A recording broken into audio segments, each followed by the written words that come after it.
சாலமோனின் ஞானம் அதிகாரம் 2. இறைப்பற்றில்லாதவர்கள் தவறாக கணித்து உள்ளத்தில் பின்வருமாறு சொல்லிக் கொண்டார்கள்: நம் வாழ்வு குறுகியது, துன்பம் நிறைந்தது, மனிதரின் முடிவுக்கு மாற்று மருந்து எதுவும் இல்லை. கீழுலகிலிருந்து யாரும் மீண்டதாக கேள்விப்பட்டதில்லை. தற்செயலாய் நாம் பிறந்தோம், இருந்திராதவர் போல் இனி ஆகிவிடுவோம். நமது உயிர் மூச்சு வெறும் புகையே, அறிவு நம் இதய துடிப்பின் தீப்பொறியே. அது அணையும் பொழுது உடல் சாம்பலாகிவிடும், ஆவியோ காற்றோடு காற்றாய் கலந்துவிடும். காலப்போக்கில் நம் பெயர் மறக்கப்படும், நம் செயல்களை நினைவு கூற மாட்டார்கள். நம் வாழ்வு முகில் போல களைந்து போகும், கதிரவனின் ஒளிக்கதிர்களால் துரத்தப்பட்டு அதன் வெப்பத்தால் தாக்குண்ட மூடுபனி போல சிதறடிக்கப்படும். நம் வாழ்நாள் நிழல் போல கடந்து செல்கிறது, நமது முடிவுக்கு பின் நாம் மீண்டு வருவதில்லை.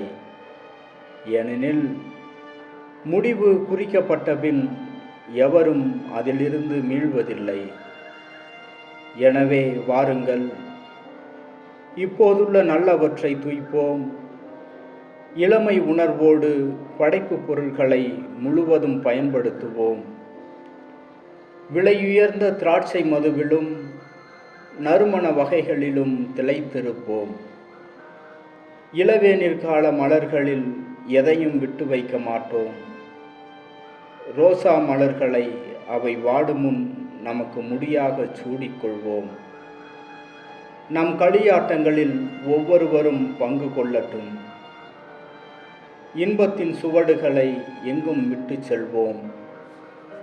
இதுவே நம் பங்கு, இதுவே நம் உடைமை. நீதிமான்களாகிய ஏழைகளை ஒடுக்குவோம், கைம்பெண்களையும் ஒடுக்காமல் விடமாட்டோம். நரைதிரை விழுந்த முதியோரையும் மதிக்க மாட்டோம். நமது வலிமையே நமக்கு நீதி, நமக்கு சட்டம்.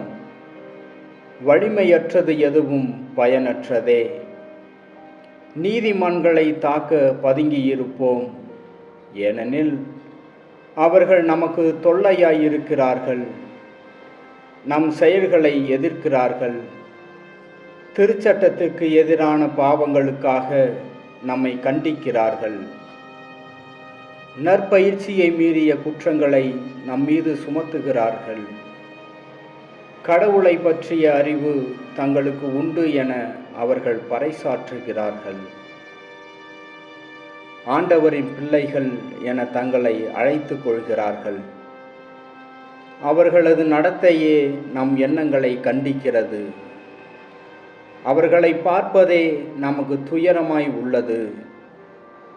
அவர்களது வாழ்க்கை மற்றவர் வாழ்க்கையினின்று வேறுபட்டது. அவர்களுடைய வழிமுறைகள் மாறுபட்டவை. இழிந்தோர் என நம்மை அவர்கள் எண்ணுகிறார்கள். தூய்மையற்ற பொருளினின்று ஒதுங்கிச் செல்வது போல நம்முடைய வழிகளினின்று விலகிச் செல்கிறார்கள். நீதிமான்களின் முடிவு மகிழ்ச்சிக்குரியது என கருதுகிறார்கள். கடவுள் தம் தந்தை என பெருமை பாராட்டுகிறார்கள். அவர்களுடைய சொற்கள் உண்மையா என கண்டறிவோம்.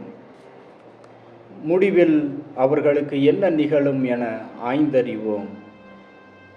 நீதிமான்கள் கடவுளின் மக்கள் என்றால் அவர் அவர்களுக்கு உதவி செய்வார். பகைவரிடமிருந்து அவர்களை விடுவிப்பார். அவர்களது கனிவினை கண்டு கொள்ளவும், பொறுமையை ஆய்ந்தறியவும், வசைமொழி கூறியும் துன்புறுத்தியும் அவர்களை சோதித்தறிவோம். இழிவான சாவுக்கு அவர்களை தீர்ப்பிடுவோம். ஏனெனில் தங்கள் வாய்மொழிப்படி அவர்கள் பாதுகாப்பு பெறுவார்கள். இறைப்பற்றில்லாதவர்கள் இவ்வாறு எண்ணி நெறி தவறி சென்றார்கள். அவர்களின் தீயொழுக்கமே அவர்களை பார்வையற்றோர் ஆக்கிவிட்டது. அவர்கள் கடவுளின் மறைவான திட்டங்களை அறியவில்லை. தூய வாழ்வுக்கு கைமாறு உண்டு என்று நம்பவில்லை. மாசற்றவர்களுக்கு பரிசு கிடைக்கும் என்று உய்த்துணரவில்லை. கடவுள் மனிதர்களை அழியாமைக்கென்று படைத்தார். தம் சொந்த இயல்பின் சாயலில் அவர்களை உருவாக்கினார். ஆனால் அழகையின் பொறாமையால் சாவு உலகில் நுழைந்தது. அதை சார்ந்து நிற்போர் இறப்புக்கு உள்ளாவர்.